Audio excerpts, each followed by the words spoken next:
Namo tassa bhagavato arahato samma sambuddhassa. Namo tassa bhagavato arahato samma sambuddhassa. Namo tassa bhagavato arahato samma sambuddhassa. Good evening, everyone.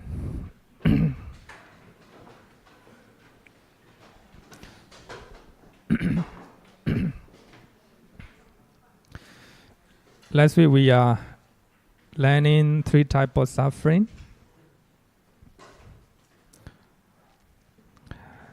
To talk about 3 types of suffering, Samyutta Nikaya, chapter 45, Sutta number 165, Dukkhatta Sutta, and Dukkhappanya Sutta, Sangiti Sutta. These are 3 sutta that talk about 3 types of suffering. There's no detailed explanation on that. I think the reason is the terms itself are very easy to understand. The terms the Buddha used are very easy to understand. Mr. Can you always very soft.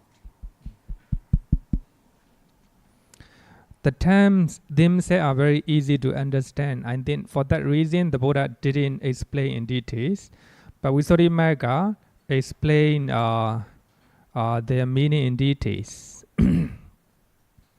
So I think even though Visuddhimagga didn't mention about these 3 terms, I think it's very clear to us. We have learned that the Dukkhatta Sutta, the Buddha said that 3 types of suffering due to pain, dukkha. If you are painful, there is suffering. It's quite clear, right? Quite clear. Second one, suffering due to formations. Actually here, if you understand the word sankhara or formation, you understand suffering due to formation. Actually, the word sankhara is very tricky. So when we are learning dependent originations, I will explain in details. At least we have a different type of definition according to context. But today also I will explain the meaning of sankhara according to this context. And third one is suffering due to change. So if something is, if you see a lot of changes in your life, it's suffering. It's suffering. Sometimes happiness change to unhappiness. Sometimes joy change to pain, etc. So there are a lot of changes in our life, and you lost your job. A lot of changes, no? So these are also suffering due to change. Viprinama dukkha. The Buddha said that the Noble Eightfold Path is to be developed for the direct knowledge of these 3 kinds of suffering. The Noble Eightfold Path. If you practice the Noble Eightfold Path, you will understand those suffering. For the full understanding of them, for their utter distraction, for their abandoning. I think it's quite clear.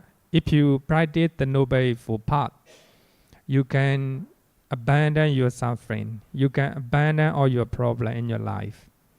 So the main thing is to practice the Noble Eightfold Path. As long as you are following the Noble Eightfold Path, as long as you are practicing the Noble Eightfold Path, there will be no suffering in your life. There will be no problem in your life. So I think the Noble Eightfold Path is such important teachings of the Buddha. So we must understand the Noble Eightfold Path. Later we will go in detail. The first one we already learned, suffering and pain, all kinds of bodily and mental painful feelings. Bodily and mental painful feelings are called suffering or pain. because they are naturally unpleasant and naturally painful. So Visuddhimagga, Bhikkhu Ñāṇamoli use the word intrinsic suffering. He translates dukkha as a intrinsic suffering or natural suffering. So everyone will agree on that, right? And second one is suffering or change. Bodily and mental pleasant feeling are called suffering or change. The reason is, so the pleasant feeling is the cause for the arising of pain when they change. You are happy by that moment is change. So for that reason, happiness is the cause for the happiness or suffering. Suffering or change. For that reason, Vedana Sutta, Bhikkhuni Dhammadena explained her ex-husband, Visakha. Friend Visakha, pleasant feeling is pleasant when it persists. It's painful when it changes. Very clear? Very clear. But we must understand that one, the nature of pleasant feeling, the nature of unpleasant feeling. So I think Cakkapala Sutta, the Sutta that I sent out last week, I think it will be very clear. So today we'll read that Sutta, Chula Vedana Sutta. And actually, we must understand in Abhidhamma, we have a two type of truth. Conventional truth. Another one is, how to say, the ultimate truth. Two type of truth. But this one talk about conventional truth. So actually, the second one, in Vedana Sanyutta Samdhanikaya, talk about ultimate truth. Whatever is fact is included in suffering. Any type of feeling is included in suffering. But here in the first Sutta, in Vedana Sutta, Chula Vedana Sutta, Bhikkhuni Dhammadena said that pleasant feeling is pleasant. It's not suffering when it persists. So that means the Buddha clearly said that. Any type of feeling is suffering, whether it is pleasant or unpleasant or neutral. Any type of feeling is called suffering.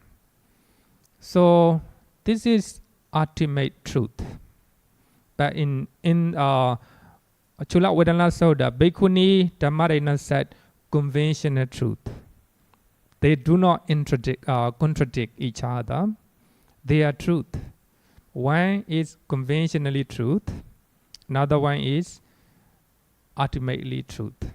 So I think when we learn the Dhamma, so we have to keep it in our mind. Sometimes the Buddha speak based on conventional terms. Sometimes the Buddha may talk based on ultimate truth. So even we compare these two. But the first Sutta, feeling is pleasant. Pleasant feeling is pleasant. So that means pleasant sukha vedana, pleasant feeling is not suffering, but it is according to conventional term, right? So here, second Sutta said that any type of feeling is called suffering. That's ultimate realities, right? Ultimate realities. For that reason, Venerable Sariputra said that,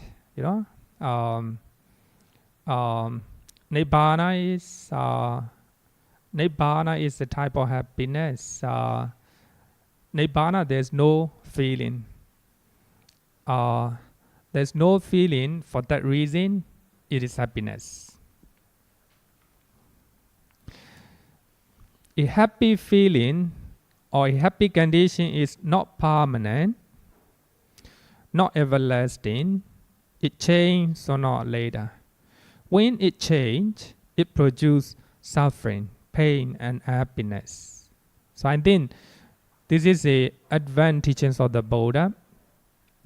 Even pleasant feeling is called suffering. The reason is, if we are not mindful about impermanent nature, though even those happy feelings will change, are not permanent. So when they change, normally we feel unpleasant and we are suffering. We are suffering. But when we have understanding, when we understand the nature of impermanence, even though we face changes in our life, changes from happiness to pleasant feeling to unpleasant feeling, our mind will not change because we have understanding. Wisdom is very important.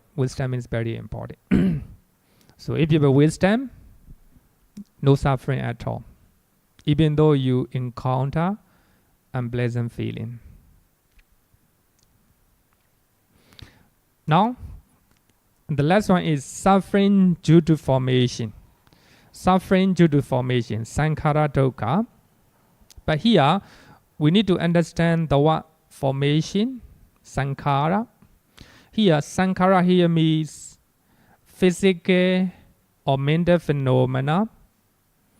So that are conditioned by many causes, especially 4 causes according to Abhidhamma.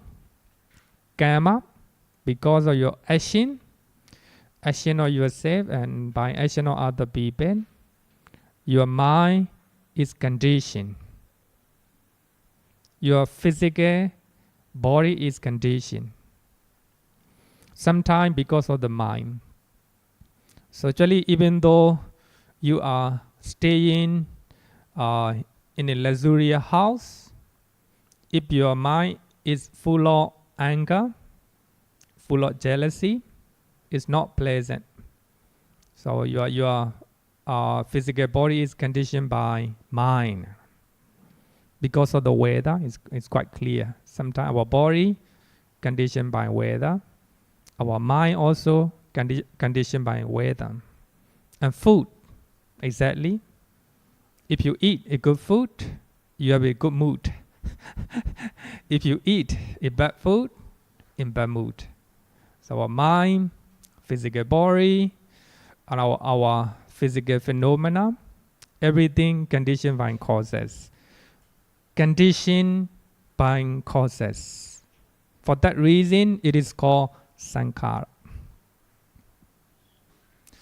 So this is a only just definition of sankhara. We also have another definition, another 2 definitions. We will study. So when we are learning dependent originations. So when before the Buddha passes away, so the Buddha spoke in last word. Vaya dhamma sankhara apamadena sampadeta. Vaya dhamma sankhara. The same thing. All conditioned things, whether it's physical or mental. So all conditioned things had the nature of cessation. The nature of cessations. So we were born, we will die, and you will be many. It will go one way or another. You have a popularity, one way or another. It will is the nature of cessation. Anything. So all conditioned things, all sankhara has the nature of cessation. Be mindful. Don't forget. Don't be negligent. The Buddha said that. Practice mindfulness. Actually, here in the last teachings of the Buddha you can find two parts. The Buddha point out impermanent nature of everything. Everything is impermanent except Nibbana. All conditioned things, all sankhara are impermanent. They have the nature of impermanence. Be mindful. Don't forget. Strike on that. So in those places, sankhara means conditioned phenomena or conditioned things. Conditioned by many causes. Sometimes because of karma, sometimes because of mind, weather, or food, or any other things. So these are conditioned things. So here, suffering due to formation. Visuddhimagga mentioned that equanimous feeling. Earlier we talked about pleasant feeling and unpleasant feeling. Now, equanimous feeling. And remaining formation of three planes. Actually here, Visuddhimagga follow Abhidhamma method or definition. So whenever Visuddhimagga define or any commentaries, they follow Abhidhamma method. Abhidhamma method. So I think it became a little bit complicated. So I think if you understand by reading the suttas, you don't need to look at commentary explanations or Abhidhamma method. As long as you understand suttas, it's okay. Only you do not understand, so we have to look at the commentary explanations. Here also, actually, conditioned phenomena, quite clear. Physical and mental phenomena, conditioned by many causes. They are called suffering. The reason is they are conditioned by many causes. Our body, conditioned by weather, conditioned by our own action, the action of other people, karma, and the food. For that reason, it is suffering. Sankhara dukkha. Sankhara dukkha. So actually, by talking about three types of suffering, it covers everything. Especially the last one, sankhara dukkha, it covers everything. Our mind, our body, and physical phenomena outside, everything are conditioned by causes. Conditioning or the cause itself is suffering.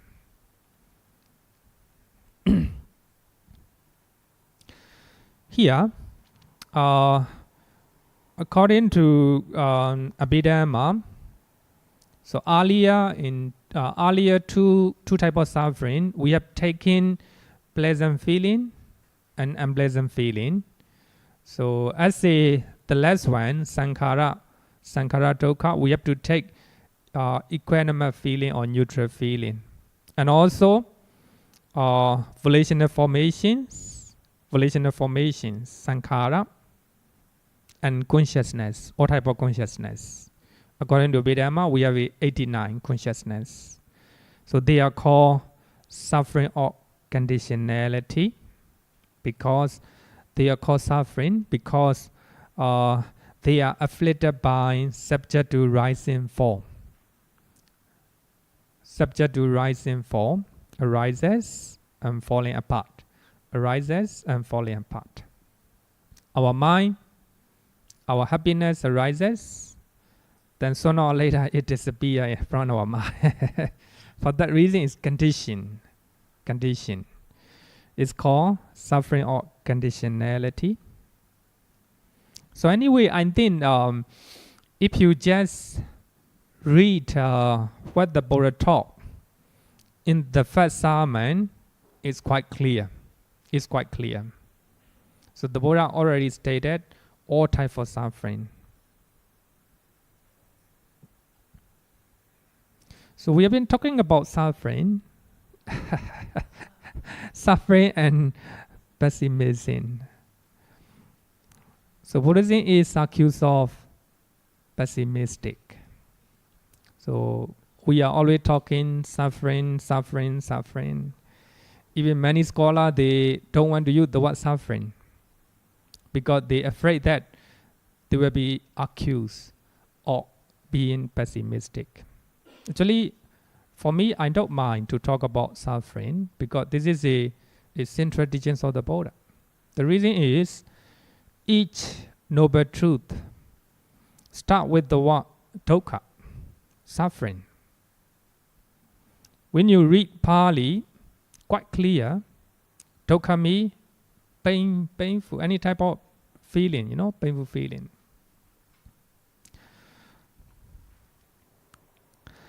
In the Suttas, series of sufferings are stated in a straightforward manner. So when we read the first sermon, quite clear. Therefore, Buddhism is often accused of being pessimistic religion. Actually, Buddhism is neither pessimistic nor optimistic. It is realistic. It is realistic.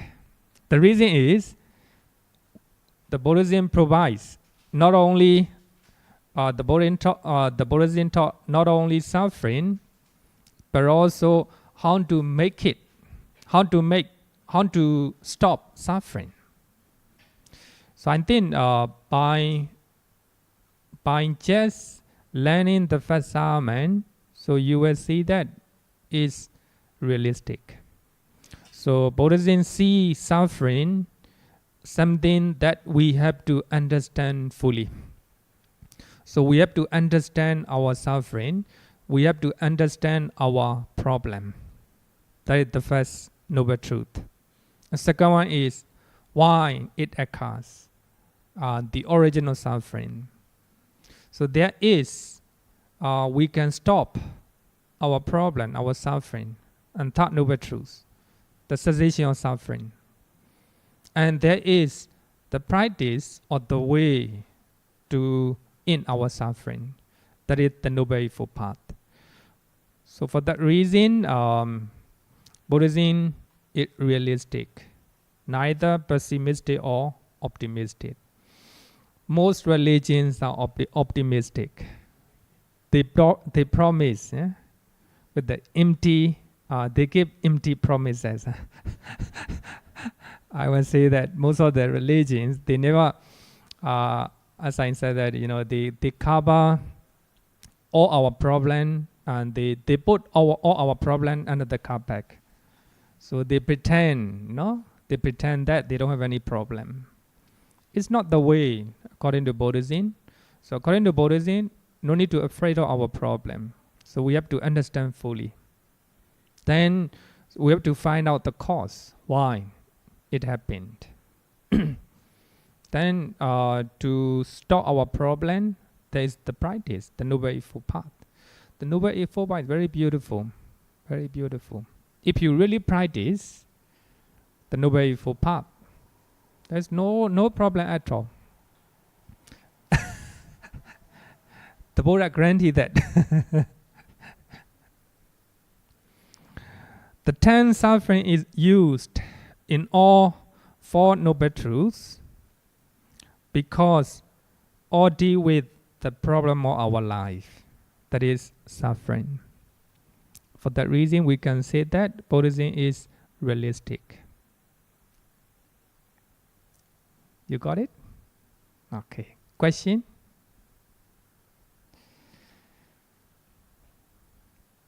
Okay.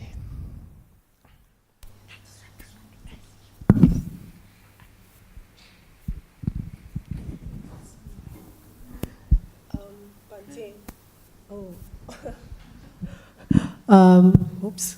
Oh, that's very loud. Bhante, can you explain more deeply what you mean when you say that even equanimity, neutral feeling, is suffering? Because all along, what we have been taught is that we should neither hold on, cling on to akusala feelings or even kusala feelings. Even our compassion, we don't hold on to it. Yeah, so now, and we are always taught to be, to have upekha, one of the 4 Brahma Viharas.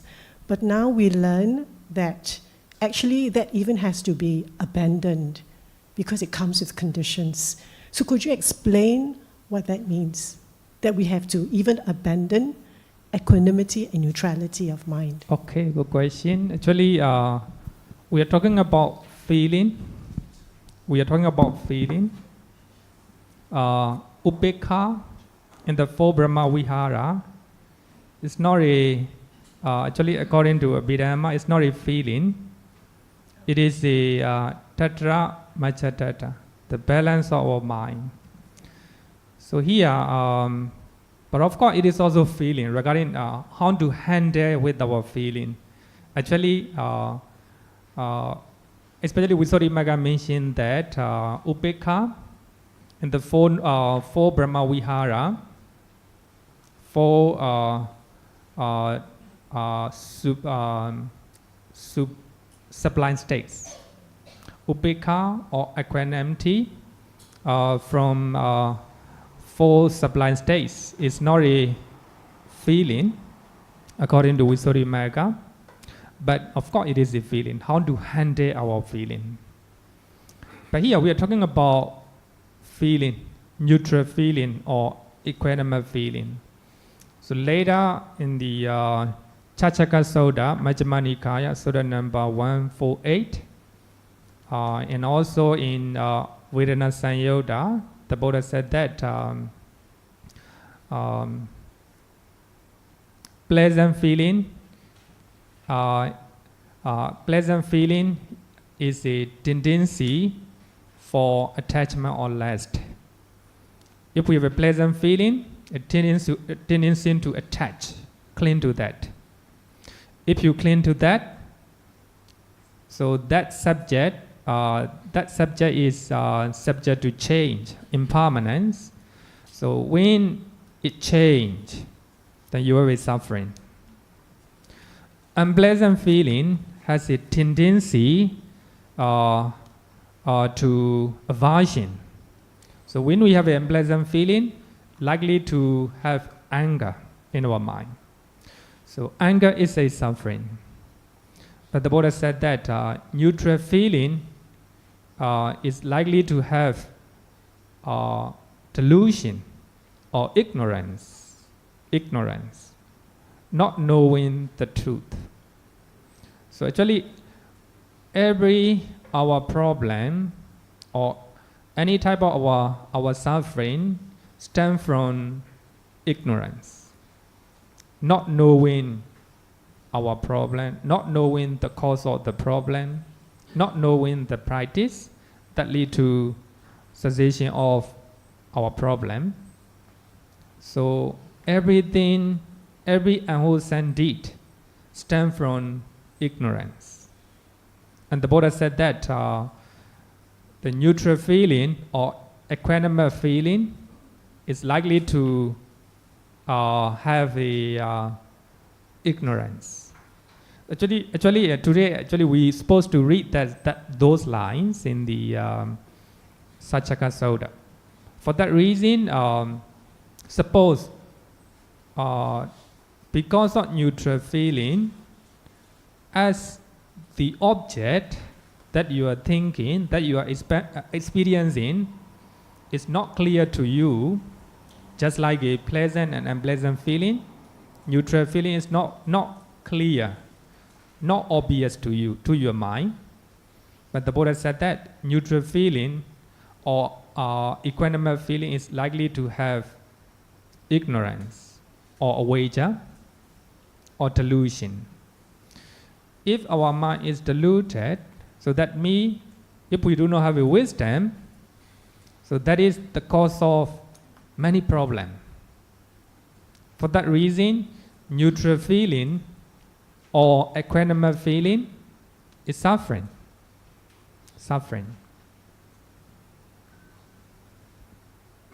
Got it? Sorry. Actually, it's a very I will explain when we are reading the Sutta. I will explain. So if I forgot, just remind me again. We will read that Sutta again. So now let's study about the original suffering. Then I hope that so we finish the noble truth of suffering. So if you just read Satchawibanga Sutta, Majjhima Nikaya, Sutta number 141, and then the Buddha, Venerable Sariputta explain in details. So what are the suffering? Now let's study about the original suffering. The original suffering, second noble truth. Second noble truth. Dukkha samudaya. In the Dhammacakkappavattana Sutta, the Buddha said that now this bhikkhus is the noble truth of the original suffering. The noble truth of the original suffering.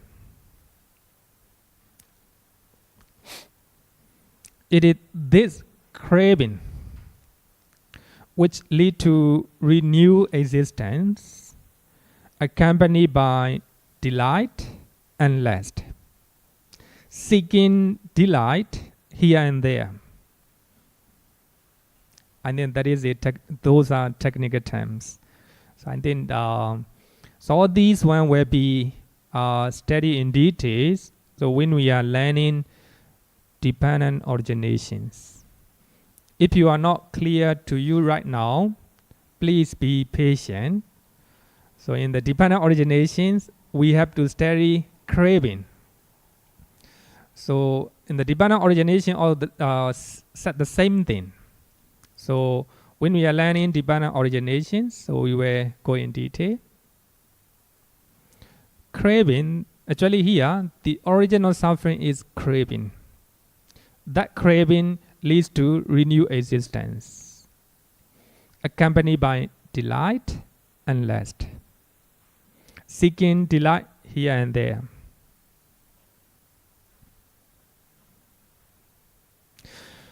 So that is number one, craving for sensory pleasures. So most Bhikkhu body translate as a sensual pleasures. So I think sensory pleasure is much better. The reason is it's connected with the senses. Connected with the senses.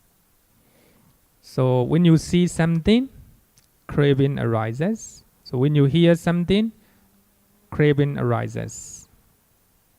Next one, craving for the first one. The first one is lobha. According to Abhidhamma, greed, lobha. And second one also lobha, craving for existence. So you existence, we have a 31 planes of existence. Craving for existence. So this one also we will study in detail when we are learning dependent originations. Then third one, craving for extermination. That is dosa, anger. Craving for extermination.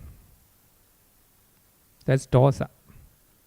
So I think when we are talking about craving, tanha, that means not only lobha, it's also dosa as well, anger. It's very important. So Abhidhamma make it different definition. So if we just look at the definition of Sutta, it's quite clear that second noble truth, not only lobha, but also dosa as well. Craving for extermination. This noble truth of the original suffering is to be abandoned. So actually the original suffering, craving, have to be abandoned. So you have to abandon craving. Second, the first noble truth, you have to understand suffering fully. Then second one, the original suffering, you have to abandon. you cannot abandon your suffering. What you have to abandon is, second one, the original suffering. To be abandoned. Pahadapan. Okay, today we will study the original suffering using one soda. It's called dukkha. The name of the soda is dukkha. Suffering from Samdhanikaya, you know. So I forgot where I listened. Normally I used to listen, how to say, the speeches and Dhamma talk. So one of the Westerners explained about Buddhist monks. And he said that Buddhist monks, just like the Dalai Lama, they always talk dukkha, suffering.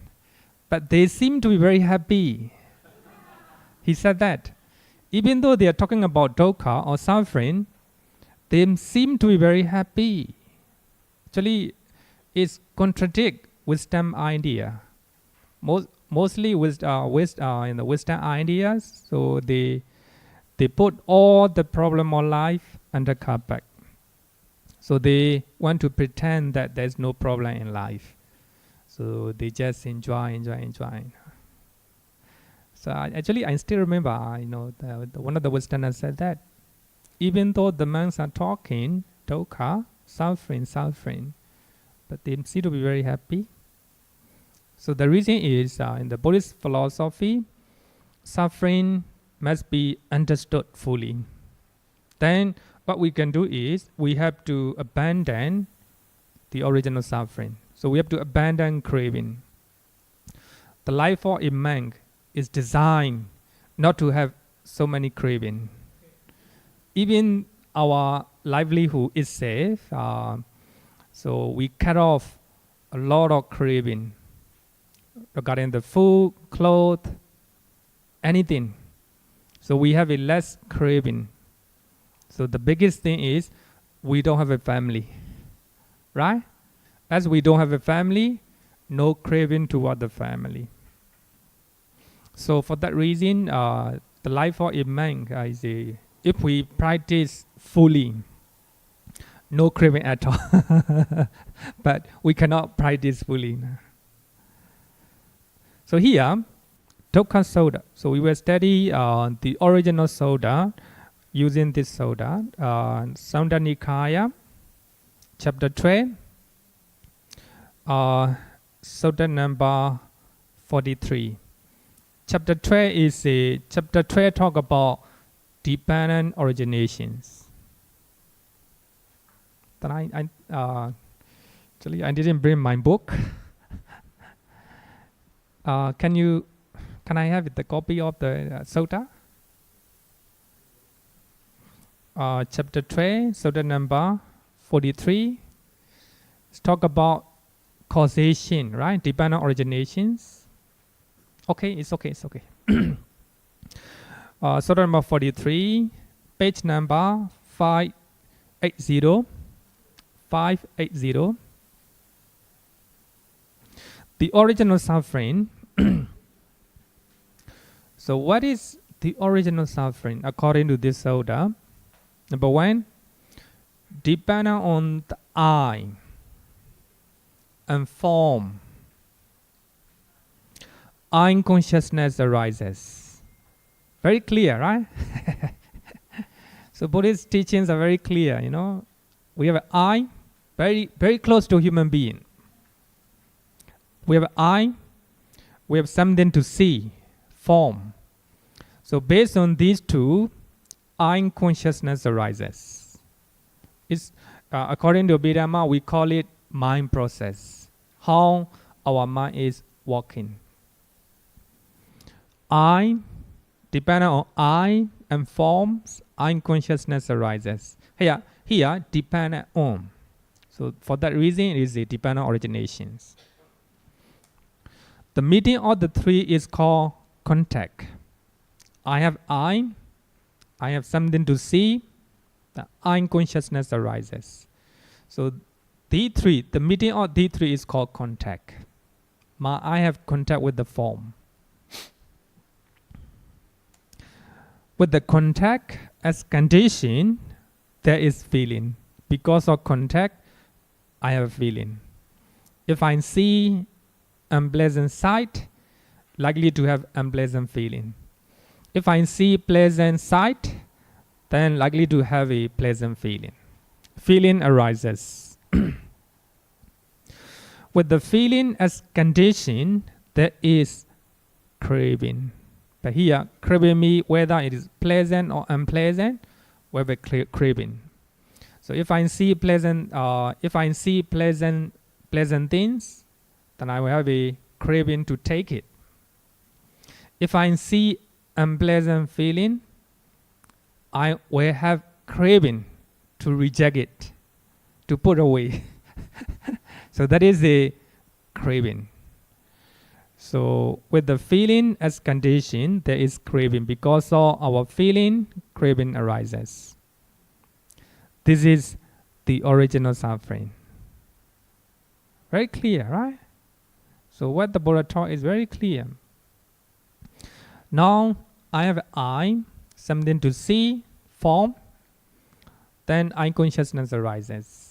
The medium of these three is called contact. Because of contact, feeling. That feeling, pleasant, unpleasant, neutral. Then based on feeling, craving arises. Whether you sometimes greed, sometimes anger. So that is called the original suffering. Clear? Very clear to us, right? Very clear to us.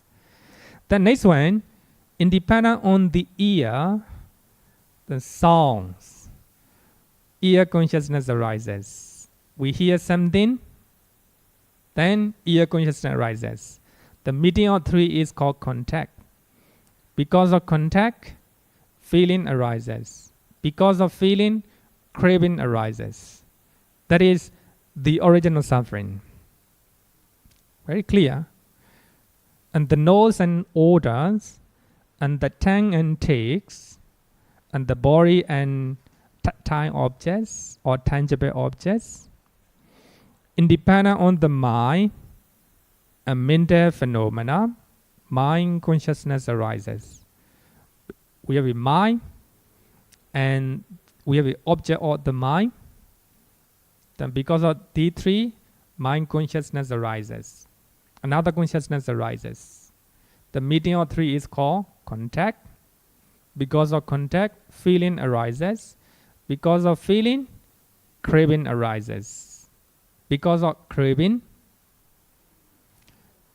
clinging, according to dependent originations, right? Then this is the original suffering. Actually, what the Buddha taught is very clear and very straightforward and very close to us. So as the Buddha taught the original suffering, there must be the practice or the way to stop our suffering. So actually this Sutta, the same Sutta talk about this. This is called a rising formula. A rising formula. Because of this arise and this happen. Because something arise, that happen. A rising formula. This formula of the original suffering can be found in many places in the suttas. Especially Chachaka Sutta, Majjhima Nikaya, Sutta number 148. Further analyze this formula with the 6 set of 6. 6 set of 6. Chachaka Sutta.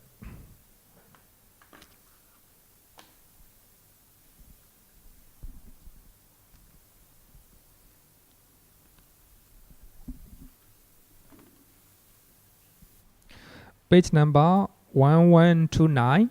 1129. Chachaka Sutta, Majjhima Nikaya. So this Sutta is very important for meditator. because the meditation masters, they use this soda very often. So this soda is very important for meditations. Actually, any soda that we are learning right now, this year, will be important for meditation. The reason is it's under meditation, right? Everything is connected with the meditation. So in this soda, the Buddha talk about the 6 set of 6. So we have a 6 internal basis, and we have the 6 external basis, and the 6 classes of consciousness, and the 6 classes of contact, the 6 classes of feeling, and the 6 classes of craving. So I think that these are all about Buddhist teachings. These are all about Buddhist teachings. In the actually, in one of the Sutta in Samyutta Nikaya, the Buddha said that the Buddha talked about 6 internal bases and 6 external bases. Eye, ear. Please look at page number 1129. And the Buddha talked about what are the internal bases, 6 internal bases. Parat number 4. Parat number 4. These are not not new to you. Eye base, ear base, nose base, tongue base, and the body base, and the mind base. So these are 6 base, internal base. And parat number 5 talk about 6 external base. Form, sound, odor, flavor or taste, tangible base, and mind object base. So actually these are called ayatana base. So based on these one, mind arises. Actually, in earlier Sutta, Dukkha Sutta also talk about based on these one. In one of the Sutta in Samyutta Nikaya, the Buddha said that if someone say that other than these external, internal 6 base, I can say more things. If someone say like this, it is baseless. It's baseless. Other than these 6, nothing more. So outside or inside, the Buddha said that. Parat number 6 talk about 6 classes of consciousness. So there are 6 classes of consciousness. Actually, it's also very clear. Based on eye and form, eye consciousness arises, ear consciousness, nose consciousness, and tongue consciousness, body consciousness, and mind consciousness. Mind consciousness. So these are 6 classes of consciousness. And we also have 6 classes of contact. Because of eye and form, eye consciousness arises. The meeting of 3 is called contact. That is a eye contact, ear contact, nose, tongue, body, mind contact. 6 classes of contact. And based on those 6 classes of contact, we have 6 classes of feeling. Based on 6 classes of feeling, and we have 6 classes of craving. It looks simple, but it covers everything. Samyutta Nikaya, the name of the Sutta is called Sabba. Sabba means all. So wherever you say something in the world is included in the 6. In the 6. Okay, so these are the 6 set of 6. Okay, then let's read a little bit in the 9. Parat number 9. Parat number 9. Did you bring the soda? Okay. We'll read a little bit in the paragraph number 9. 6 classes of craving should be understood.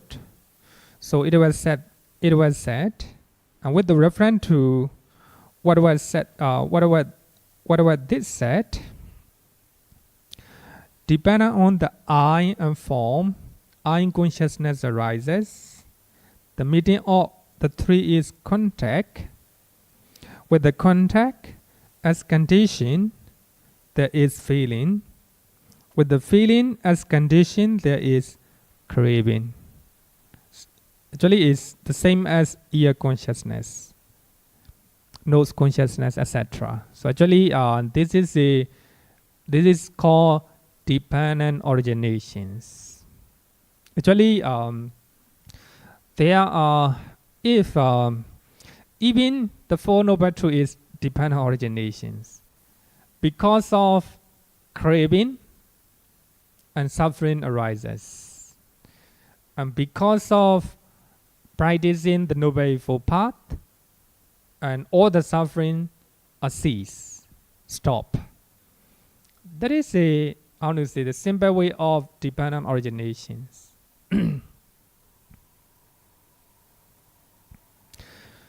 Then want to talk about a little bit paragraph number 10. Paragraph number 10. Actually, this sutta is very important. So I want you to read again. And try to understand better. For those who are meditating, and you will understand better.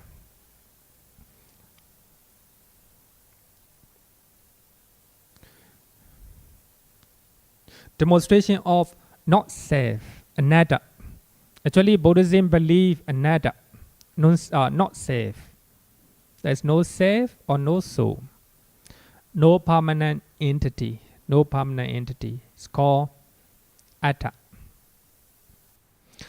The Buddha said that if anyone says the I is safe, the I is atta. If anyone says the I is atta, that is not tenable, logical, it's not illogical.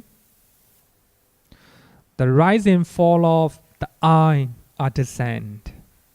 Because most religions, they believe that the idea of soul or the idea of self. So that means there is a permanent entity exists that will not die. Even though you die in this life, that soul or that self will move to another life and take to another body. What they say is, you change your clothes, and you take out right? You take out your old clothes and you take new clothes. So just like that, when you die in this life, so that soul or that self or that atta, whatever you call it, permanent entity will not die. That soul will move to another life and will take another body. Actually, there is different theory of soul. Some people say that soul is the same as a body, and some people say that soul or atta is not the same with the body, it's the same with chaita. Or like there are so many theory of soul. What they believe is it is a permanent entity. It's everlasting.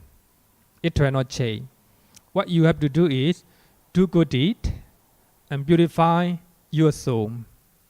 If your soul is purified, you will go to Nibbana. You will attain Nibbana according to them, and their soul will reunite with the super soul. Actually, we were study regarding with the soul theory in dependent originations. So actually, dependent origination is very important. the main reason is it talk about how to say, it talk about what is the original suffering and what is cessation of suffering, how to stop suffering. That is the core teachings of divine originations. It also teaches how to say, there is no soul. It rejects, there's no creator, no soul. Things happen depend on each other. So it's called causality. Causality. But here, the Buddha proved why there is no soul. So some people say that I is atta or soul. Actually, the I arises and passes away, rise and fall. So there is rise and fall, the nature of rise and fall in the I. For that reason, we cannot call the I as the atta. Because what they say about atta or soul is everlasting. It will not die. There is no the characteristics of rise and fall. But here, when we say rise and fall, it arises, falling apart. Our mind, compassion arises, but sooner or later it disappears, arising and falling down. So that means rise and fall. So the mind also have the nature of rise and fall. Here the Buddha said that I is not a self or not a atta. The reason is it has characteristics of rise and fall. It's not permanent. And the Buddha said form that you see, your body, is not permanent. It's not safe. It has the characteristics of rise and fall. For that reason, form or the body is not a self or not a soul.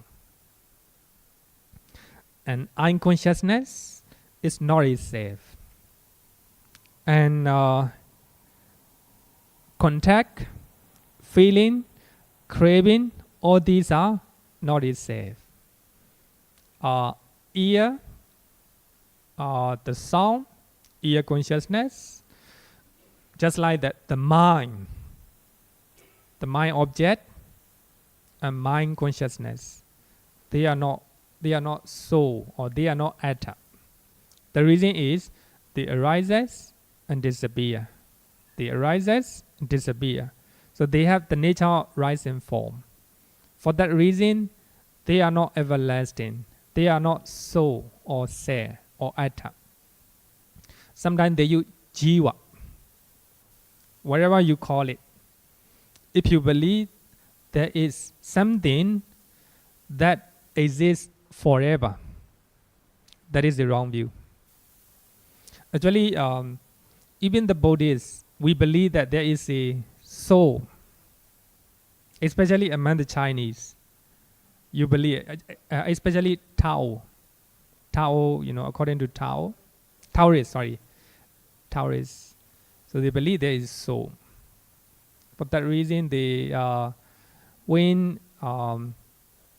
I encounter very often when their parents die and their parents' body is cremated in the whatever is the crematorium, and they want their parents to come back home. They believe that the soul of their parent must go back home. Otherwise, they will not know where to go. For that reason, some people they request that before they make a sea barrier, they requested to go back home for their parents, because they believe, in their mind, deep in their mind, they believe theory of soul. So actually, very subtle one. Even the Buddhist. So according to Buddhism, according to Buddha, there is nothing that exists forever. Actually here, except Nibbana. Nibbana is not an entity. It's something that you have to experience with your mind. It's not an entity. It's not an entity. It is a type of bliss that you can experience with your mind, not normal mind. Magga and Phala. Magga and Phala. So actually, this sutta is very important. It demonstrates about anatta. So by practicing meditations, if you can analyze your body and your mind, you will see that the mind arises and disappears. Another mind moment arises and disappears. Now you look at your body, you analyze, then physical phenomena in your body arises and disappear. You can analyze. That is called vipassana, insight meditations. If you understand, if you have such an insight, or if you have such a vipassana, then you will no longer believe the idea of soul. There's nothing that exists forever. Everything arises and disappears. Arises and disappears. If you have such insight knowledge, then your mind is very stable. Even you encounter many changes in your life outside, there's no suffering in your mind, because you believe that everything is impermanent. Arises and passes away. Arises and passes away. That's very important. That's called insight or vipassana. Okay, this is a talk about it demonstrates there's no self or no soul. Then you go to page parat number 16. Parat number 16. Now, bhikkhus, this is the way leading to the origination of identity. Identity, sakkaya. Sakkaya. One regards the I, this is mine, this I am, this is myself, this is myself. I think that is very important, very technical term. I think if you know these particular line, very, I want to say, you should know it. You should know it. And the Buddha said that the way leading to the origination of identity. Normally, we identify ourselves. If I identify myself as a Bhante Cakkapala, it is the wrong view. According to ultimate reality, conventionally, of course, this is the Bhante Cakkapala. In the ultimate reality, no Bhante Cakkapala, no I, even no I, no you. That's very subtle one, very subtle one. Normally, we identify ourselves as a I. I give a very simple example. So when someone criticizes you, we feel angry because we identify ourselves as I, right? As the I. Suppose you Singaporeans and Malaysians are talking each other. You identify yourself as a Singaporean. If a Malaysian criticizes something very badly, you feel offended. You feel very angry. If you identify yourself as a Singaporean, that's called identity. That's called identity. It's very having identity in our mind is very, I want to say, the cause of our problem. So we identify ourselves. Someone criticizes, feel angry. If you do not identify yourself as the I, if I do not identify myself as Bhante Cakkapala, even somebody criticize me, no harm, no suffering at all. I just take it as a psalm. That's all. If what they criticize is correct, I will take it. If not correct, I will reply to them. So what you say is baseless. So and then here, there's only two things what I can do. If their criticism is correct, so I will take it. You're correct. No anger at all. Then, if they are accusing me without base or baseless, then I will reply to them. So what you say is not correct, without any anger. So that is a. I do not identify myself as the I. So I just know it, the wrong and right and wrong. That's all, right? So here I think that's very important. You identify your I as the I. Your eye, your ear, your nose, your tongue, your body, your mind. So all these six you identify as you. Because of that, the Buddha said that this is mine, my body, my eye, craving. Craving is very dangerous. For that reason, in one of the Sutta, and the Buddha went to Benapada for Armstrong to collect food. And a young Rahula, by that time he's 80 years old according to commentary, and he followed the Buddha. As you know, that the Buddha is very handsome, and his complexion is a golden color. So whenever Rahula and he see the Buddha, wow, my father is very handsome. As the son of the Buddha, I'm also very handsome. The Buddha knew his thought. The Buddha knew it, and the Buddha and turned back, and he preached the sermon not to have attachment, not to identify his body as the I.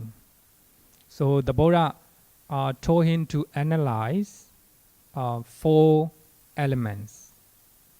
Four elements. So our body is combination of four elements. So in this way, I think if you look at that discourse also, so the Buddha pinpoint importance of not to identify ourselves as the I. But here also, this is mine. As I said, this is my body. This is Bhante Cakkapala that I identify, and I have a craving toward my body. That if someone criticize, or if someone do something harmful thing to me, that anger will arise. If someone praise, elation will arise. Elation also a type of craving. If our mind is elated, then we will not know right and wrong, and that's also the danger. And second one is the this I am, this I am, this I am me. I am handsome. Craving will arise. I am ugly. Anger will arise. You don't like, angry appearance. Anger, how to say, ugly appearance. So I am handsome. I am ugly. These are the type of conceit. We compare ourselves with others. So suppose if someone approach more handsome than you, your mind is affected because you have conceit or mana in Pali. So you compare with somebody. Here, compare me, you can compare with the wisdom. That's not mana. That's not mana. Compare with our wisdom. Normally, if we compare with other people, with our wisdom, then that's called mana. You feel offended, you feel depressed, and you feel demoted like this. So actually, this is also very important. Very important. Sometimes I am poor. Then here you don't like it, that conditions. I am very rich, richer than those guys. Then conceit, mana arises. So you identify yourself as an identity, then you have a conceit or mana. So that mana is the cause of suffering. The cause of suffering. Another one is this is mind safe. This is mind safe, and you believe your body will last forever. And you believe your mind, your state of mind, whether it is happiness or unhappiness, will last forever. That's mind safe. You believe something that exists eternally. That is called, this is mind safe. Yes, mind safe. This is atta. When you believe this is yourself, that is the wrong view. That is the wrong view. Craving, mana or conceit, and wrong view. So these are three things that elaborate, proliferate all your problem. In Pali, it is called papancha. Papancha means something that proliferate, right? Proliferate. If you have a craving toward your eye, your nose, your tongue, your body, your mind, that is, that craving proliferate the suffering. If you have a conceit or mana, I am, without wisdom, I am more intelligent, I am more knowledgeable, that is conceit. So such type of conceit will proliferate a lot of suffering. People will hate you. People doesn't want to associate with you. If you are conceited, and if you are arrogant, people will not like you. Then this is mind safe. So you believe that will not change you. That will exist forever. Suppose in our mind, we believe that our parents will exist. Our family life will exist forever. Our children will exist. So that is you identify your family, your children, and your parents as is safe. But here, say hear me, utter me, something that exists forever. If you believe that, that is it will proliferate, the suffering in your life. Matupaitika Soda, Majjhima Nikaya, actually is the ball of, in English is the ball of, what is it? Matupaitika Soda. Then I forgot the name of the soda, the number of the soda. Honey ball soda. In Majjhima Nikaya, it talk about the three things. It's called papancha. Papancha means proliferate. It will increase a lot of problem. If you have a craving, a lot of craving, And if you have a lot of conceit or arrogance, if you have a lot of wrong view, that will increase or proliferate all your problem. Okay, so this is a the Buddha said that not to have an attachment to our physical and mental body, and also not to have mana or conceit, and not to have a wrong view.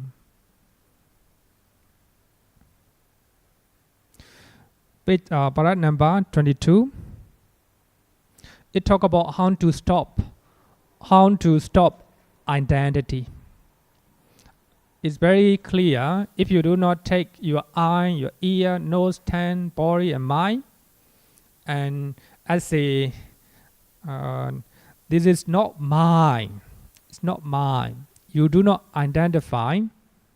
That's not mine. This I am not. And this is not myself. That will be cessation identity. Cessation identity. So actually, this sort of talk about ultimate reality, not conventional term. But of course, in conventionally, we have our name, we identify ourselves.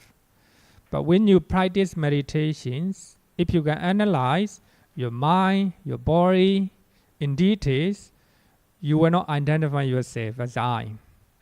If you do not identify yourself, then even though some people will criticize you, no anger at all. Even though some people will praise you, no greed or no love at all. You take it as a song, as a praise, as a criticism. Then if it is right, you take it. If it is not right, so you will respond. So that is very important. So here, paragraph number 28. So this is what I want to say. The question said that equanimity, regarding with the equanimity, this paragraph. And if you read this out, this paragraph, you will understand. You will got the answer. So the Buddha said that, paragraph number 28. Bhikkhus. So actually, the here head title, subtitle is the underlying tendency. Underlying tendency. Underlying tendency. Deep insight. Deep insight. Bhikkhus, depending on the eye and forms, unconsciousness arises. The meeting of the three is called contact. With the contact as condition, there arises a feeling. So fat as pleasant or painful, or neither painful nor pleasant. Here, neither pleasant or painful means neutral feeling or equanimous feeling. So here, actually, when you read this soda, is a as I already answered. So when we have pleasant feeling, likely to have less in our mind, attachment in our mind, likely to grasp it. If we have unpleasant feeling, we are likely to have aversion or anger. If you are not mindful,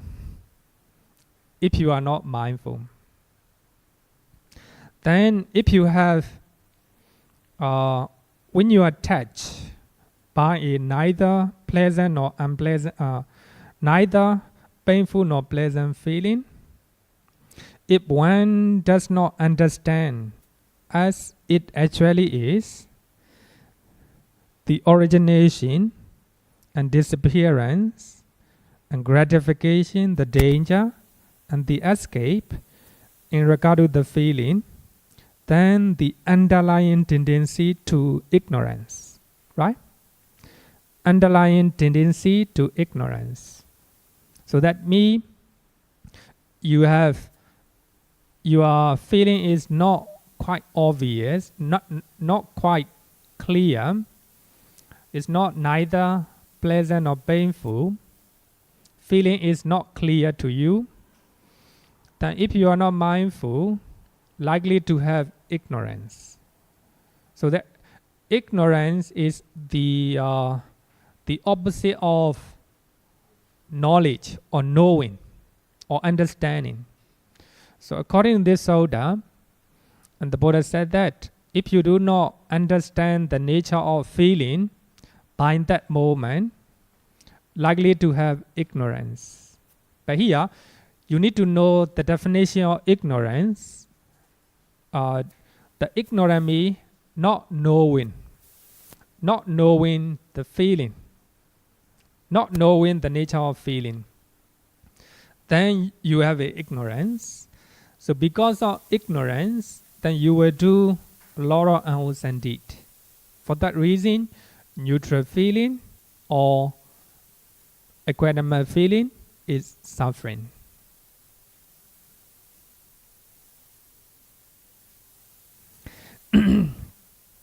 Actually, I think this is very beautiful, very beautiful. And the Buddha said that para number 34.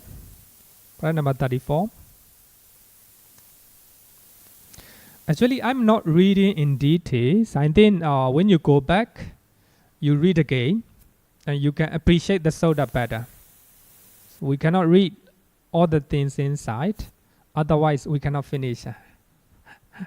So actually, para number 34 talk about when one is touched by a pleasant feeling,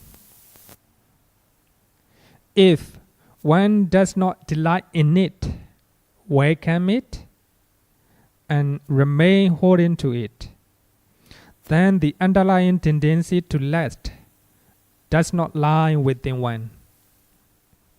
Sometimes, then you have a pleasant feeling. You see something pleasant. Naturally, pleasant feeling arises. You're very mindful by that time. Even though you have a pleasant feeling, you are very mindful by that time. If you are mindful, actually it is called sati. If there is sati in your mind, there is no place for attachment or lust. No place. For that reason, the Buddha said that in Mahasatipatthana Sutta, mindfulness is the only way. The mindfulness is the only way to overcome your sokha, your sorrow, your mental and bodily pain. So here, even though you have a pleasant feeling, you are very mindful about your feeling. You know that it is pleasant, but if you are very mindful, by that time, there is mindfulness or sati.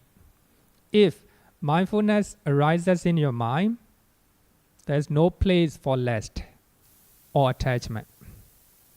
So when you see unpleasant things, unpleasant feeling arises. You know that it is unpleasant feeling.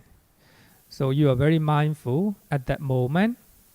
Even though you experience unpleasant feeling, you're very mindful.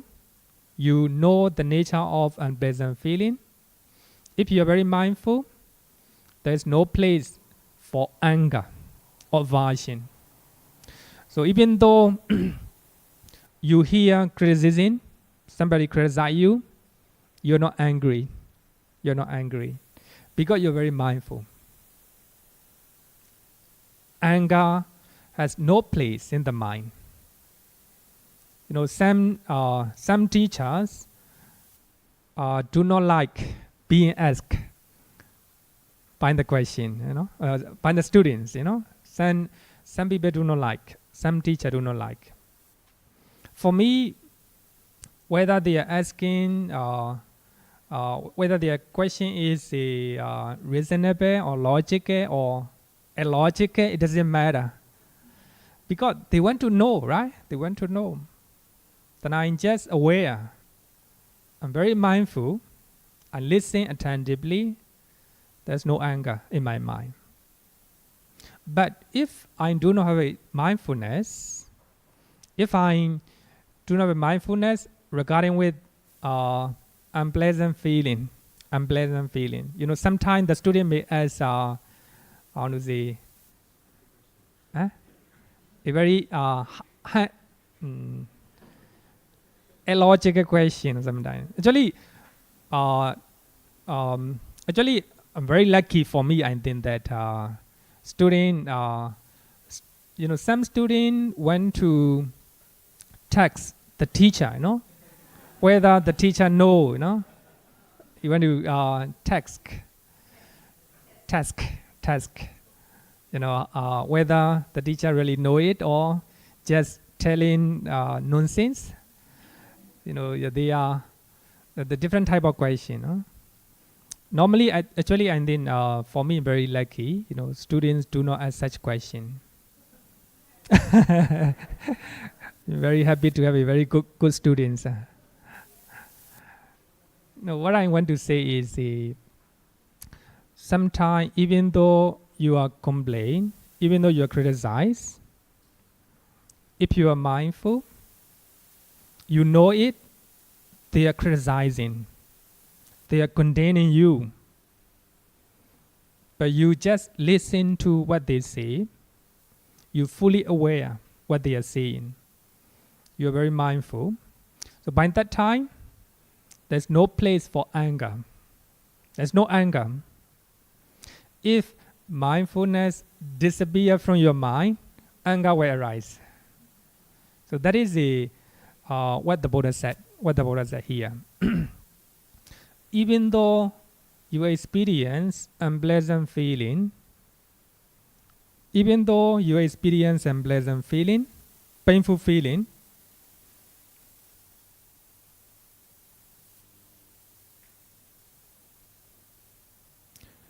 if one does not sorrow, if one does not grieve, lament, does not weep, then underlying tendency to aversion will not arise. It's very important. So normally when we have pleasant experience, or attachment or lust will arises, likely to arise. If you are mindful, no. Then if you have a painful feeling, naturally anger will arise. But if you are mindful, no anger.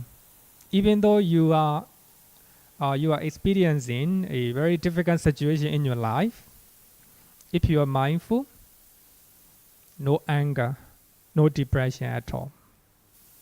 You just take it as a problem in your life. That's all.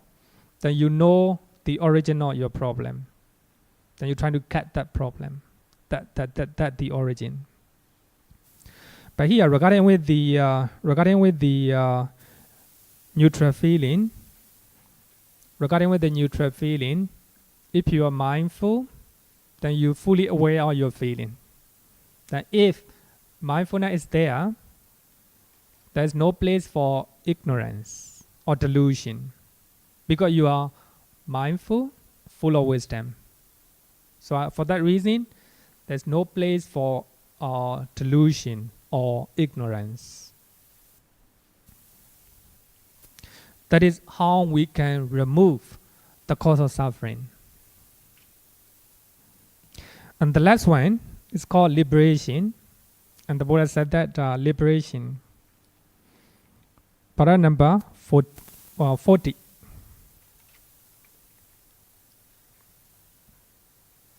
Seeing this, bhikkhus, a well-taught noble disciple becomes disenchanted with the eye. Well-taught noble disciple become disenchanted. Disenchanted means you are not drawn to it. Disenchanted with the eye, disenchanted with the form, unconsciousness, feeling, craving. He became disenchanted with ear, nose, ear consciousness, etc. And you can look at page number 41. Sorry, para number 41. Para number 41. Being disenchanted, he becomes dispassionate. Dispassionate means no attachment. No attachment. Through dispassion, his mind is liberated. If you do not have attachment to your eye, to your body, to your mind, you are liberated. Your mind is liberated. So that means whatever happened to your body, whatever happened to your mind, there's no negative thinking. There's no greed or anger in your mind. Even though you experience pleasant feeling, no lobha. Even though you experience painful feeling in your life, no dosa. Your mind is all the time liberated from negative mental state. That's called liberation. So actually it's very, this is a, the formula, what the Buddha always say. So our mind is not liberated from negative thinking. The reason is we have attachment to our body, to our mind, and the body of other people. If we have enchantment or craving, then our mind is not liberated from negative thinking.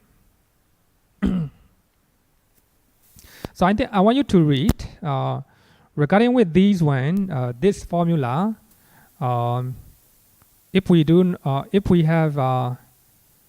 If our mind is disenchanted with I, etc., being disenchanted, it becomes dispassionate. There's no attachment. If no attachment, you don't want it. If you don't want it, whatever happened to your mind, to your body, then not affected in your mind. That is called liberation. Here, liberation means liberation of negative mental state. Even though people criticize you, there's no anger. Your mind is liberated from anger. Even though people praise you, there's no lobha in your mind. Your mind is liberated from lobha. You're all the time mindful. For that reason, your mind is liberated from ignorance. If there is no ignorance, if there is no greed, if there is no hatred, that is the end of suffering. That's Nibbana. That's Nibbana. So for that reason, one of the wanderers said that, ask the question to Venerable Sariputta, Bhante, you always say Nibbana, Nibbana. What is Nibbana? And he answered a very clear question. If you do not have lobha, dosa, moha, that's Nibbana. Very clear, right? Very clear. If you do not have lobha, dosa, moha, that is Nibbana. I think this sutta is very important for meditator and trying to read again and trying to appreciate the essence of the sutta. Question?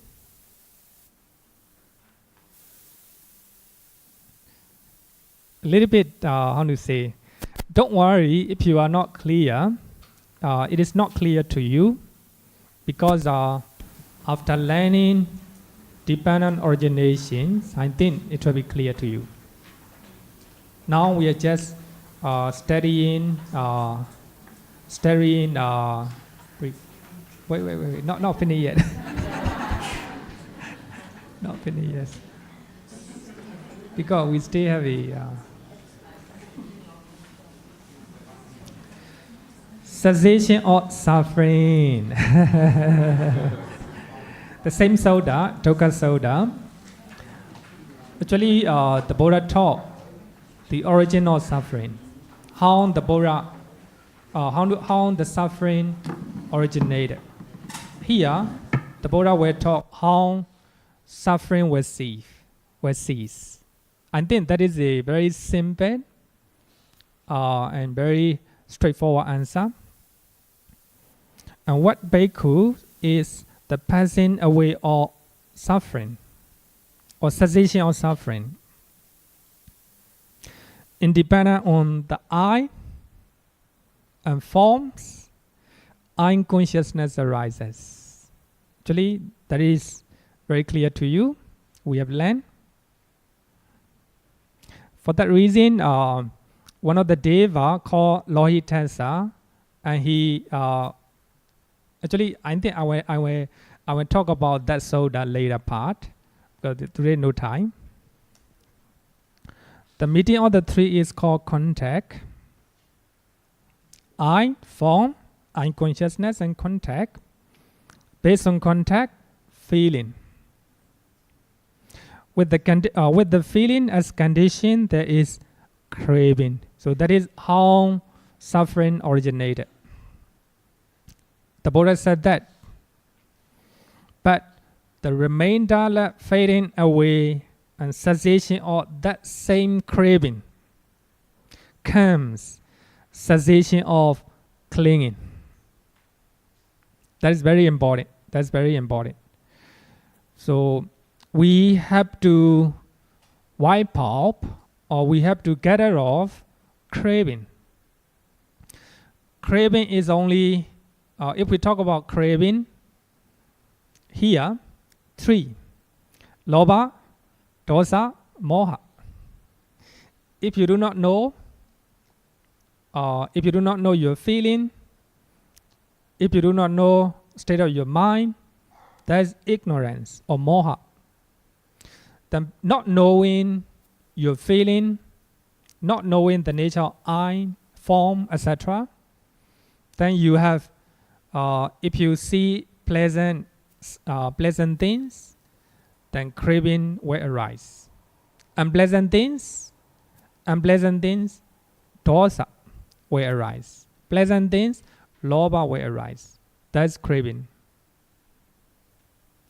But if you can get rid of that craving, that will be the end of suffering.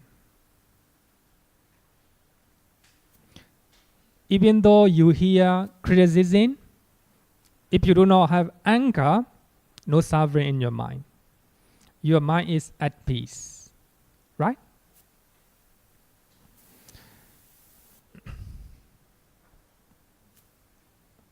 Okay.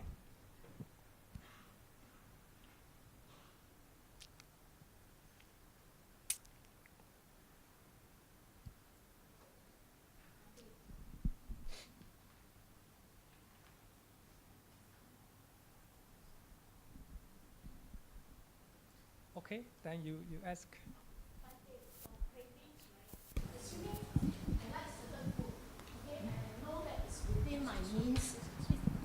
I like certain food and it's within my means to get the food. So I know that everything is impermanent. So I will just eat until I'm satisfied. Okay, I'm satisfied. I don't crave. I let go. Is that called cravings?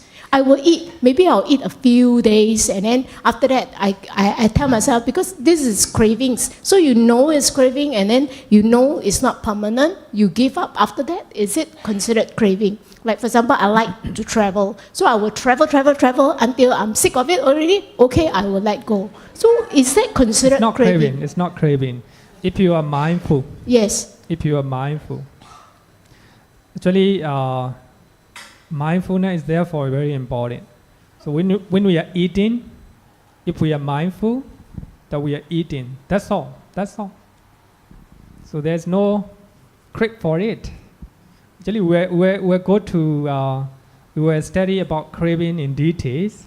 So when we are learning dependent originations, Because many a times you say that to get rid of loba, dosa, and moha to attain nibbana. But for a practitioner, let's say we are practicing now, how should we go? Like let's say you feel that you are very fortunate. Then I feel, oh, I'm very blessed. You know, you then you will think, oh, but this is not permanent. Or sometimes you meet with something that is not up to your likings. You will compare. Hey, some people are even worse than this. So what should a practitioner? So for us lay people, how do we practice to eliminate or eradicate all this so that we can move forward in that sense? okay, actually here I think craving have a different degree. So what we are talking right now is a, how to say, ultimate sins or all type of craving. So regarding with the food or regarding with anything, I think what the Buddha say is very beautiful. It's called Kriya Cheda. Functional Cheda. You eat the food because it's necessary for your body.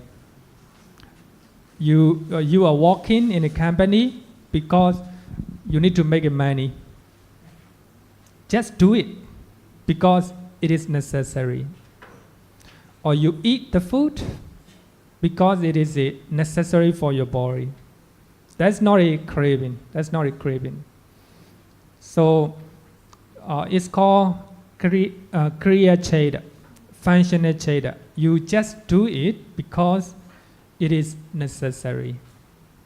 So it is without any attachment. So the Buddha and Arahant, they eat and they do something, but the Buddha preached the sermon. He doesn't have any aim.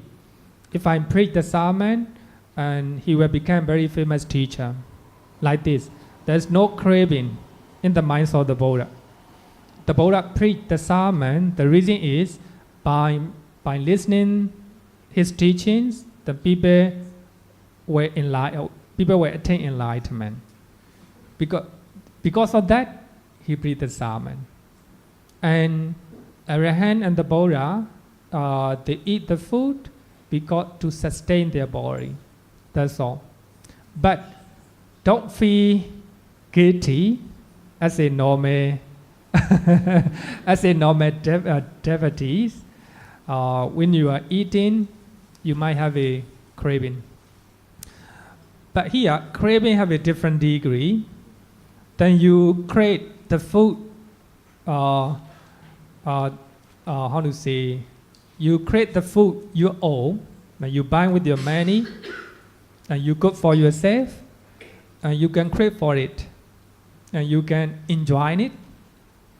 But if you steal the food from a restaurant, that is a how to say very big craving.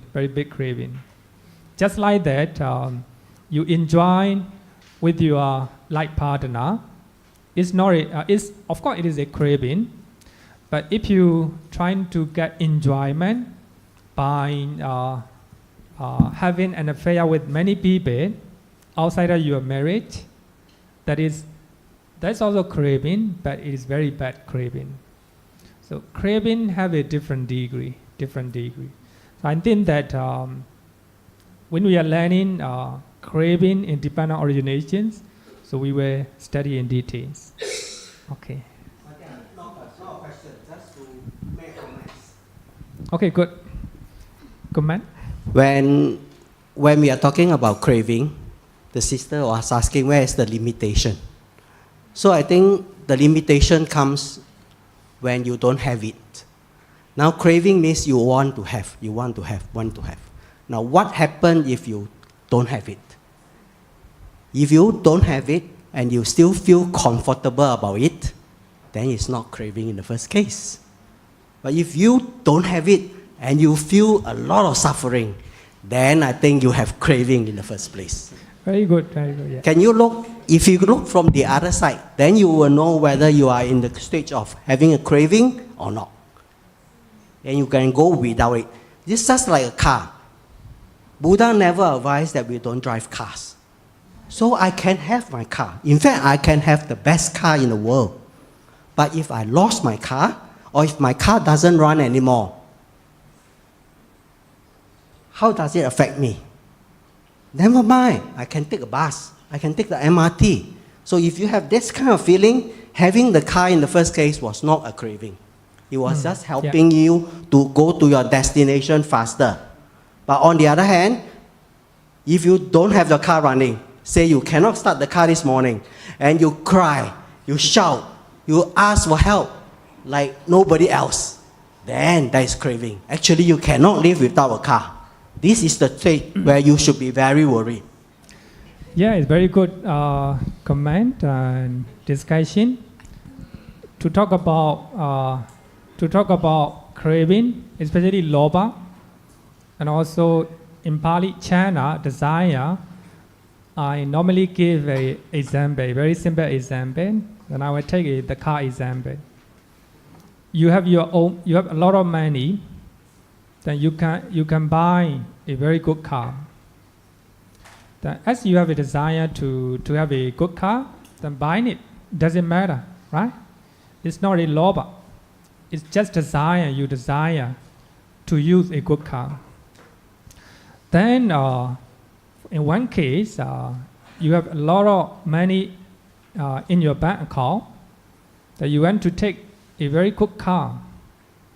But you think you know that if you buy a good car, you have to spend a lot of money.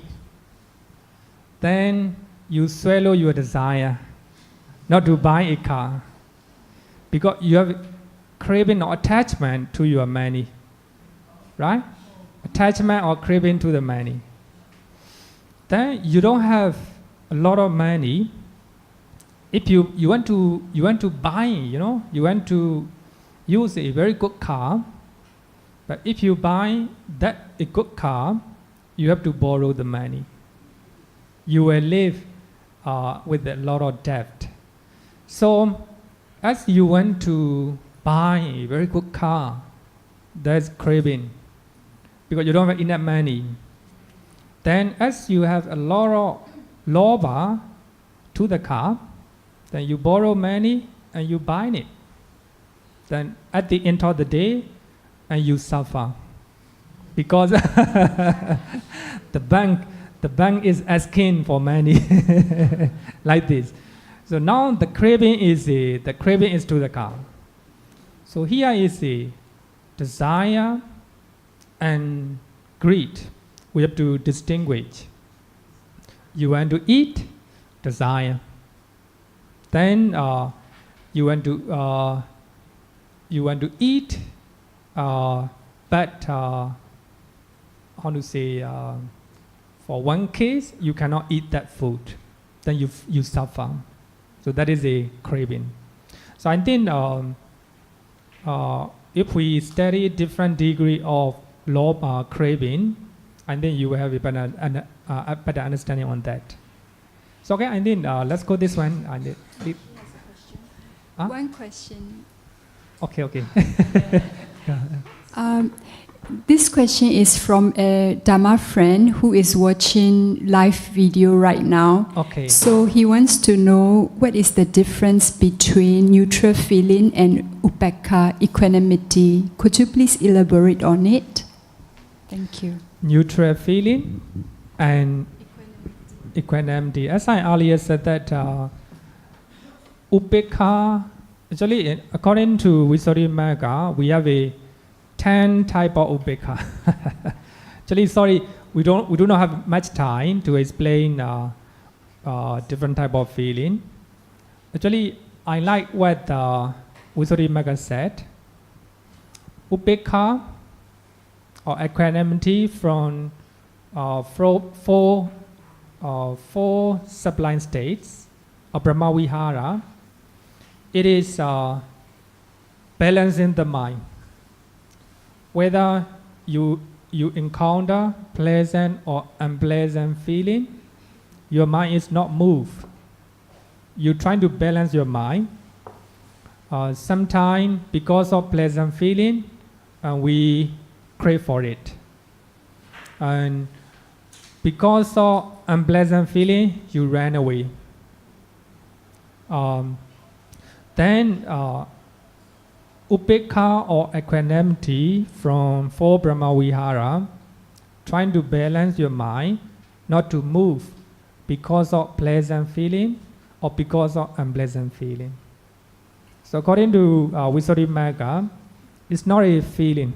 It's not a feeling. It is just tatra machatata, is a technical term. Staying at the middle. To make it clear, staying at the middle. Pleasant feeling, you do not run. How to seek after the pleasant feeling. And unpleasant feeling, you do not run away. You stay at the middle very firmly. Your state of mind is very firm. It's not a feeling. Neutral feeling me, upekkha as a feeling. Neutral feeling me, your state of feeling is not clear to you. For that reason, we say atokha masukha, neither painful nor pleasant. Neither painful nor pleasant. So sometimes painful feeling, obvious, very clear to you. Pleasant feeling, very obvious and very clear to you. But neutral feeling, not clear to your mind. For that reason, likely to have ignorance. So if you are mindful, if you are aware, no place for ignorance. Okay, let me finish this one. Okay. So. Okay, if you can sit down, it's okay.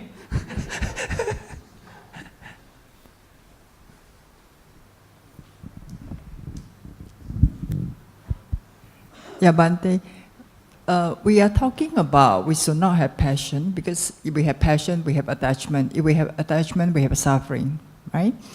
So, but then, for lay person, we are talking about when we are working, we are doing our work, we need to have passion in order to continue our work for a longer time and in order to do our work well. So, being a Buddhist, how do we strike a balance between the two? Because I'm sure no manager like to have their workers work without passion and just, do what he is told to do. Okay, very good question. Actually, it is we have to understand passion, the word passion.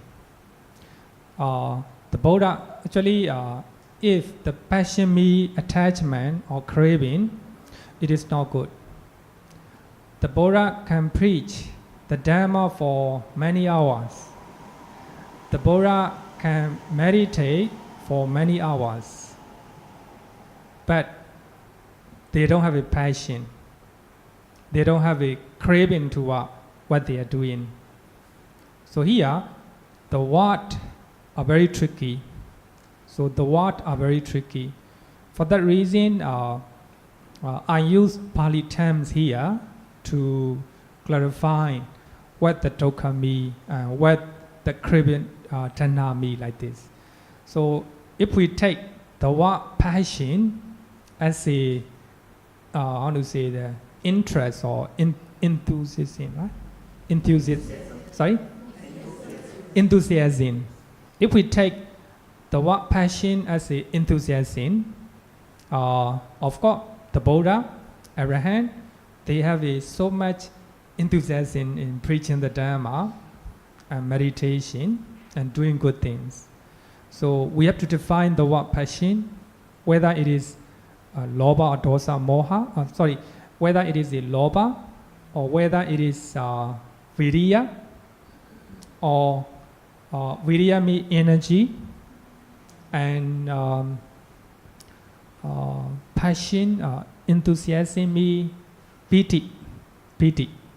In Pali we call it piti, enthusiasm. You are interested in something.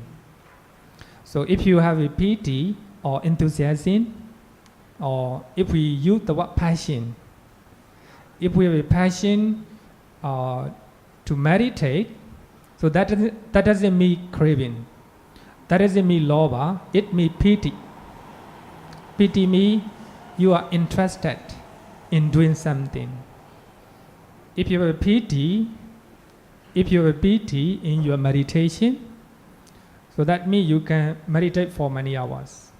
For that reason, piti or enthusiasm is one of the factors of jhana.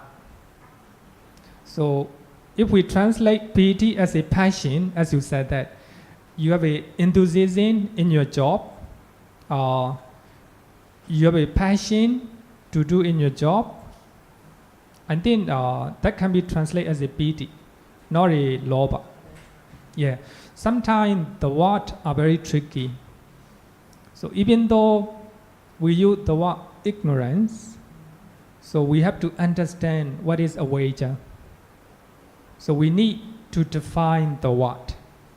Otherwise, it will lead to misunderstanding. Just like a desire, so you want to eat.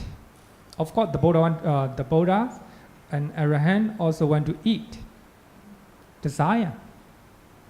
They have to eat it, right? And desire and craving, they're totally different. So we have to, Obula Rahula, you know, what the Buddha taught, the order of what the Buddha taught. He used the word desire. Desire is the original suffering. The original suffering, like this. So based on the word or based on the terms, so sometimes it will lead to misunderstanding. Only we understand what is defined by desire or what is defined by passion, then only we will have a correct understanding. So for that reason, I think when you are learning, when you are reading the suttas, there are many variations or the translations. So many people use different terms. So I think if you do not understand what the sutta said, it will lead to misunderstanding. But here also, of course, dispassionate. So we use dispassionate. So yeah, passionate means craving. Of course, in the West, they always use the word passion. I have a passion in my drawing like this, right? So here, passion, if passion means enthusiasm, it means piti, right? Here it's not piti. So dispassionate means no lobha, no craving. So we have to understand that way. Okay, so let me finish this one. But the remainder fading away and cessation of that same craving. Craving is very important. Don't worry if you do not understand craving right now. We'll study in details. Then by that time you can ask many questions. I think it's very important to understand craving. Come cessation or clinging. With the cessation or clinging, cessation or existence. Here also existence. Don't worry, we'll study later. With the cessation of existence, cessation of birth. With the cessation of birth, aging and death. With the cessation of aging and death, cessation of sorrow, lamentation, pain, displeasure, and despair cease. Everything depends on craving. Such is cessation of this whole mass of suffering. All the suffering comes from craving. This is the passing away of suffering. Actually, we can define craving simple way: lobha, dosa, moha. For that reason, Venerable Sariputta said that if you do not have lobha, dosa, moha, that's nibbana. Okay, so thank you so much. So let's close on this.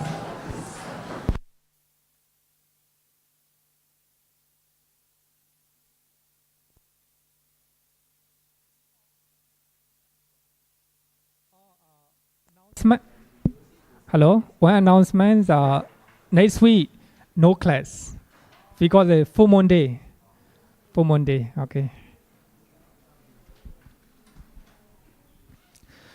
Yo varatam bhavaro manu jesu sakyamuni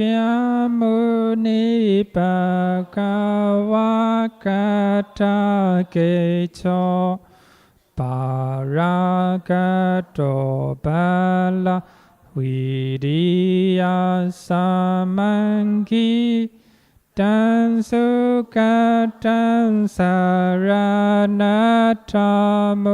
pemi ragavi ragama ninjama sokan dhamma masangata mapatikulan Marurami mambagunan suwipatan Dhammami mansaranatamu pemi Yatacha de nama apalamahu Chatusu sisu Buddhisayugesu Atacha Bogala Dhammadasati Sangami Mansaranatamu Pemi Sadhu, sadhu, sadhu. Good night, everyone.